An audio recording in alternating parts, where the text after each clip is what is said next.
Waduh, guys, Nubia lagi gencar-gencarnya ya. Baru kemarin heboh sama Nubia V80 desain yang tampilannya keren, sekarang udah ada lagi Nubia A76. Gokil sih, brand ini emang gak mau kasih napas di segmen entry level. Kabarnya, Nubia Indonesia akhirnya udah mendaftarkan model terbarunya, yaitu Nubia A76 di TKDN. Ini sinyal jelas banget kalau HP ini sebentar lagi bakal resmi menyapa pasar entry level di Indonesia.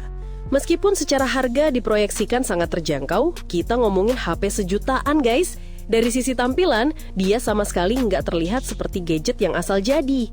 Justru, dia bawa vibe yang sleek dan desain yang minimalis. Desain dan display 90Hz tetap on point. Dari segi desain, Nubia A76 masih mempertahankan DNA yang mirip dengan pendahulunya, Nubia A36. Material frame dan bodi masih menggunakan plastik polikarbonat dengan finishing yang lumayan oke. Dengan bobot 197 gram dan ketebalan 8,3 mm, feel-nya di tangan masih nyaman banget dan gak terlalu berat untuk dipakai seharian. Tentu, sebagai HP di segmentasi harga ini, wajar kalau desain depannya masih menggunakan water drop notch, itu ciri khasnya, dengan bezel bawah yang lumayan tebal.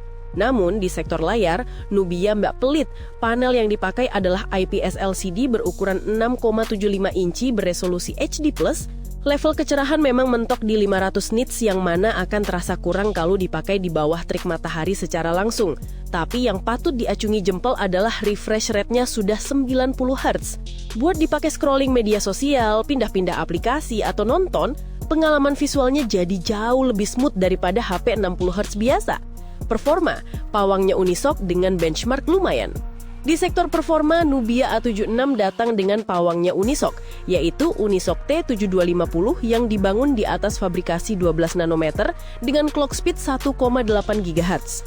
Memang, chipset ini bukan yang paling populer, tapi dari segi kinerja ada peningkatan jika dibandingkan dengan seri A36 sebelumnya yang memakai T7200.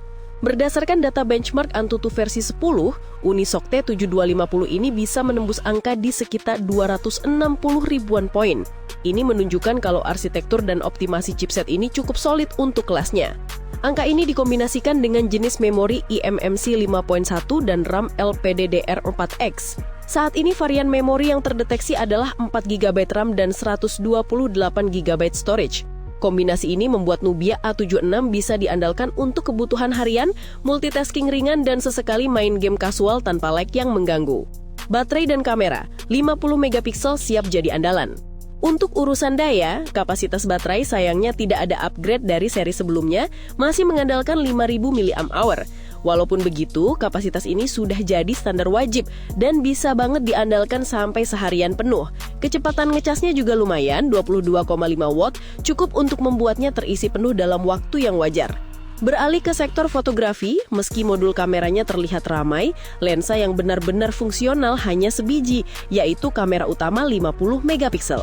Untuk kamera depan atau selfie, resolusinya 8 megapiksel. Ini konfigurasi yang standar di kelasnya, mengutamakan resolusi tinggi di kamera utama, sementara untuk perekaman video, device ini mentok di resolusi 1080p 30 fps. Fitur-fitur spesial yang dibawa oleh Nubia A76 juga lumayan komplit. Ada side fingerprint untuk keamanan, konektivitas NFC yang penting banget buat anak muda di perkotaan, lubang audio jack 3,5 mm yang melegenda, dan slot micro SD yang bisa menampung hingga 1 TB. Plus koneksi sudah mendukung Wi-Fi 5 dan Bluetooth 5.2. Sayangnya, kekurangan paling kentara ada pada sektor audio, speaker masih mono dan mikrofon hanya single. Terkait software, ini yang perlu jadi catatan. Ada kemungkinan Nubia A76 akan dirilis dengan Android 14 yang dipoles dengan MyOS versi terbaru, bukan Android 15 yang sempat beredar. Kejelasan update OS memang masih jadi misteri bagi Nubia. Oke, jadi itu dia brief review mengenai Nubia A76 yang akan segera dijual resmi. Mengenai harga, data dari perilisan di Vietnam menunjukkan HP ini berada di kisaran 1,9 jutaan IDR. Tapi kita boleh berharap harga resminya nanti bisa lebih kompetitif lagi, apalagi mengingat TKDN sudah didapatkan. Anggap aja ini value for money yang cocok buat secondary phone atau buat yang baru migrasi dari feature phone ke smartphone pertama.